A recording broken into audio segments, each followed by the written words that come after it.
महाराज जी, आपके इसमें दो शब्द थे, एक पत्रकांड और दूसरा एसके जैन। पहले पत्रकांड लेता हूँ महाराज जी।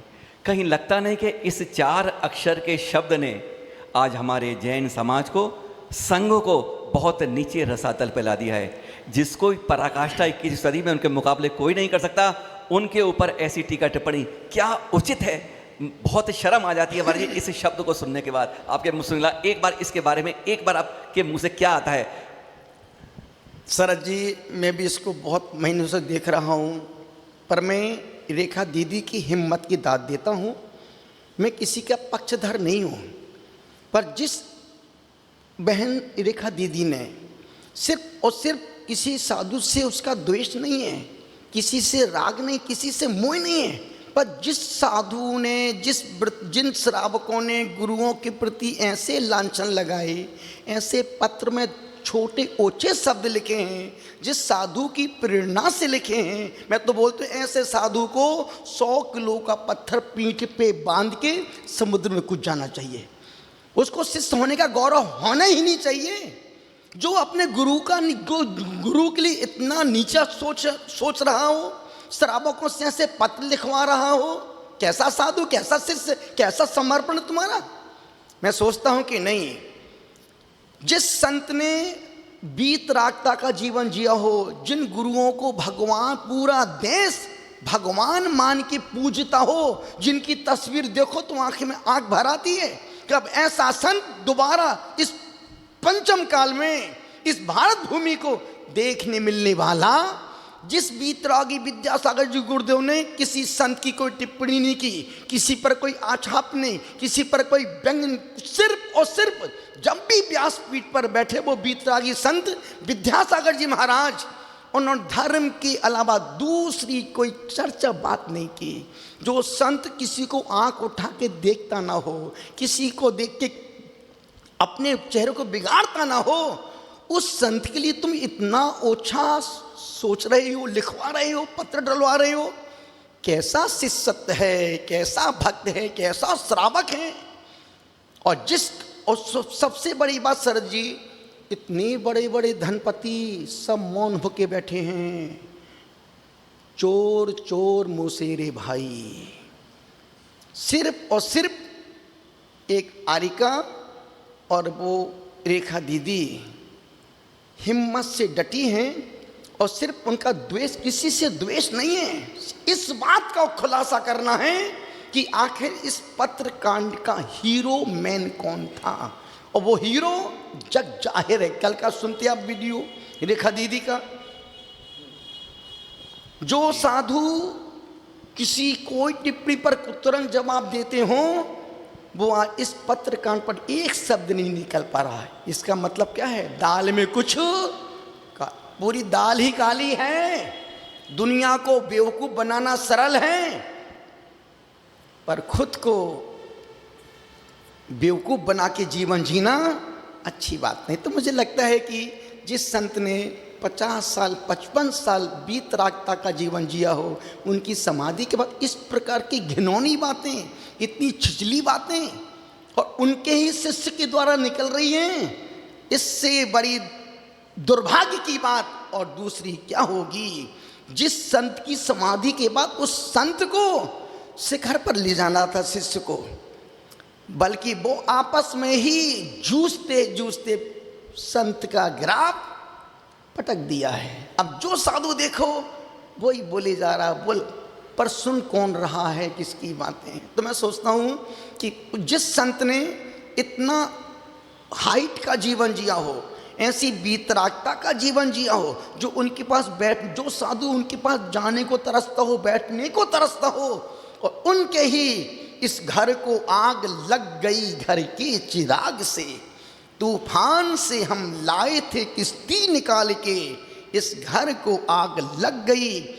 हमारे अपने ही हमारे दुश्मन हैं। दुश्मन मुसलमान नहीं, दुश्मन हिंदू नहीं, हम खुद अपनों की दुश्मन हैं। पर दूसरा नाम था एसके जैन, एक प्रशासनिक अधिकारी। आज महाराज जी हर साल 25-30 हमारे प्रशासनिक अधिकारी बड़े बनते हैं, लेकिन तब भी आज जैन समाज में उसके जैन धर्म की, जैन संस्कृति की प्रचार प्रसार नहीं कर पा रहे हैं उस सीट पर जाकर। क्या वह बदल जाते हैं? आज तो उनके होने के बावजूद हमारे चल अचल तीर्थ सुरक्षित नहीं हो पा रहे हैं। कहना क्या है, सिर्फ यही है, क्या प्रशासन में अधिकारी हम किसी पत्ते के गुलाम बन जाते हैं, या फिर हमारे अंदर बदलाव नहीं आ पाता है और वापस हम रणछोड़ बन जाते हैं? शरद जी, आपकी बात से मैं बिल्कुल सहमत हूँ। जितने जैन अधिकारी बनते हैं ना, और जब कभी कोई जैन व्यक्ति उनके पास जाता है तो एक भी पगले ढंग से बात नहीं करते हैं। और यदि वो कलेक्टर उस काम को कर, मैं खुद छतरपुर में था 2011 में, एक छोटा सा ज़मीन का मसला था, यदि वो कलेक्टर साइन कर देता तो हमारा बरसों पुराना मंदिर समाज को मिल जाता। कलेक्टर को बुलाया, महाराज श्री ये मेरा काम नहीं, मैं नहीं कर पाऊँगा। हमने कि भाई आप तो तुम मालिक हैं यहाँ का। बोले महाराज मेरा काम है, किया तो मैं सस्पेंड हो जाऊँगा। हमने कहा भाई तू जा यार। विधायक, वहाँ के लोकल के विधायक को बुलाया, गुड्डू भैया को, गुड्डू राजा को। हम गुड्डू यार ऐसा सब। बोले गुड्डू आप जहाँ बोलो वहीं गड्ढा खोद दूंगा, जहाँ बोलो मैं वहीं का ताला, मैं तोड़ता हूँ ताला। और उस बंदे ने जो ज़मीन हमको चाहिए थी आर्यका पद्मश्री माता जी की समाधि छतरी के लिए, उस बंदे ने दिन के 3 बजे गड्ढा खोदा और आज छतरी डेरा पहाड़ी के सबसे पॉश एरिया, वहाँ पर इतनी सुंदर छतरी बनी है तो सिर्फ गुड्डू भैया के कारण, जैन कलेक्टर के कारण नहीं। वो तो तुरंत उठ के बाहर निकल गए, बोले गुरु मेरा काम नहीं है। और हमने अक्सर देखा है एक भी जैन कलेक्टर हमारे समाज के कोई काम नहीं आते हैं। जितना अजैन व्यक्ति काम आता है, अजैन व्यक्ति मरना मिटना चाहता है, पर जैन व्यक्ति होगा कन्नी काट जाएगा, आना बंद कर देगा, भाई मेरा काम नहीं है। तो मुझे लगता है कि नहीं, जितना हमारी जीटो जैन व्यक्तियों को खूब आगे बढ़ा रही है और वो उतना ही हमारे समाज को पीछे धकेल रहे हैं। तो हम किसको सपोर्ट करें? जैन व्यक्ति को आप बोलते हैं जैन व्यक्ति को नौकरी मिलना चाहिए, जैन व्यक्ति ही कांड कर रहे हैं। मंदिर में जैन पुजारी देखो सोने की मूर्ति लेके भाग रहा है, जैन व्यक्तियों को देखो तो मंदिर के ताले तोड़ रहे हैं। जैन कर्मचारी, हम किस पर भरोसा करें? इसलिए संवेशकर में एक भी जैन कर्मचारी नहीं है पूरे पहाड़ पर।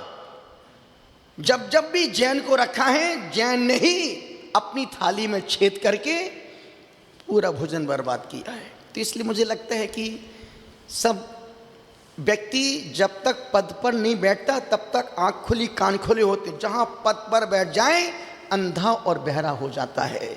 ना फिर उसको नीचे वाले दिखाई देते हैं, ना छोटों की आवाज़ कान तक पहुंच पाती। तो लेकिन जहां जो अधिकार है उस अधिकार का व्यक्ति को पालन करना चाहिए। बहुत लंबी चर्चा हमारी, एक आखिरी सवाल पूछेंगे हमारे, सिर्फ ये 100 दिन में मंदिर तरुण सागरम में शुरुआत हो रही है हमारे जी इसी पूर्णिमा को। बहुत पावन दिन है, 15वें तीर्थंकर का मोक्ष कल्याणक है, और कहते हैं तीर्थ हो गया, चल देखिए सुरक्षा के लिए जो हो रहा है, जो आपके सानिध्य में यहाँ होने की कल 100 दिन में मंदिर क्या संभव है? बहुत अच्छी बात है शरद जी। मैं किसी प्रतिष्ठा के पक्ष, मैं किसी प्रतिष्ठा के पक्ष में नहीं हूँ, न किसी नए मंदिर बनवाने के पक्ष में हूँ। बहुत से लोग महाराज जी प्रतिष्ठा करना मुझे कोई इंटरेस्ट नहीं, महाराज जी वहाँ मंदिर बनवाना मुझे कोई इंटरेस्ट नहीं। पर मैं जब तरुण सागरम में आया 2019 में, जब यहाँ पर प्रतिष्ठा हुई थी, 2 मूर्ति आई थी और वो मूर्ति भी तरुण सागर जी महाराज साहब की पसंद की थी। भगवान पारसनाथ स्वामी की एक मूर्ति और पारसनाथ की रखी है। वो मूर्ति 5 साल से आज तक पेटी बंद पड़ी है।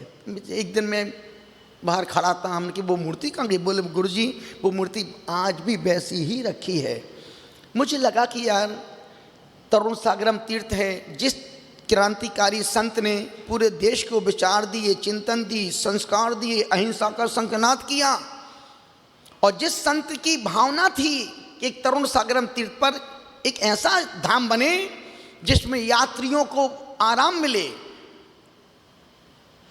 कुछ मैसेज मिले, लेकिन उनकी अचानक समाधि होने के बाद इस मंदिर की प्रतिष्ठा का सौभाग्य हमको मिला।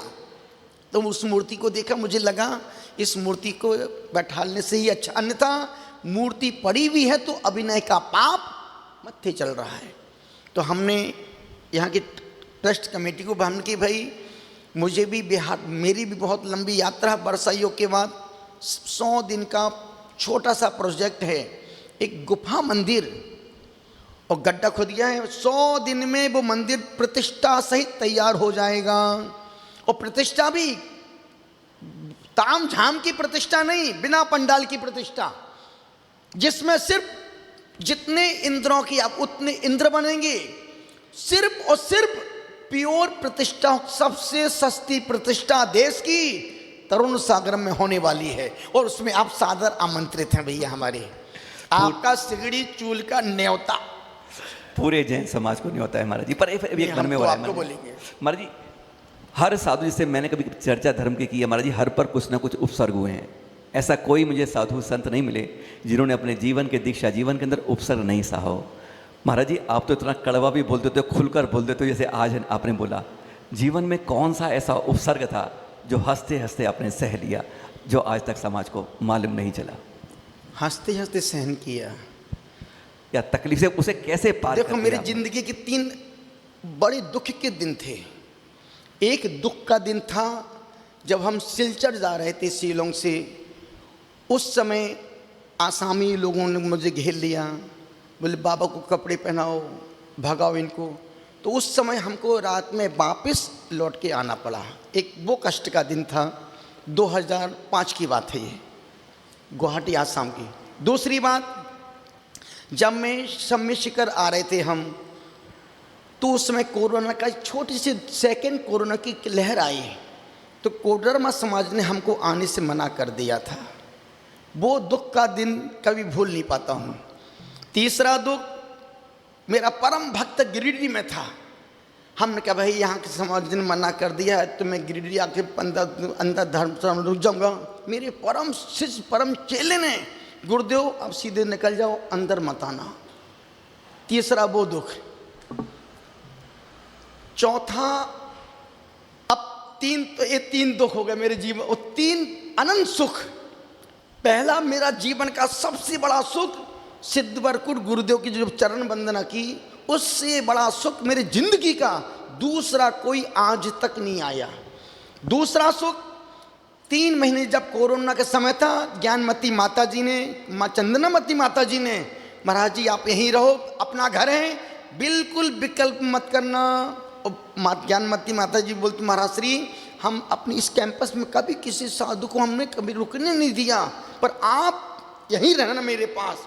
3 महीने मैं माँ के पास बेटे बन के रहा, और चंद्रामती माता जो दिल से सेवा की, वो पल हम आज तक कभी भुला नहीं पाए।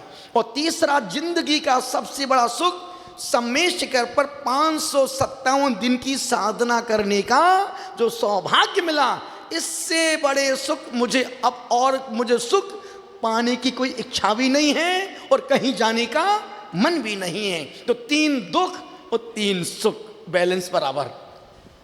गुरुवर नमोस्तु नमोस्तु। सवाल बहुत है महाराज जी, अगली क्रिया में करेंगे। गुरुवर नमोस्तु। आपका भी दिल मानता नहीं है।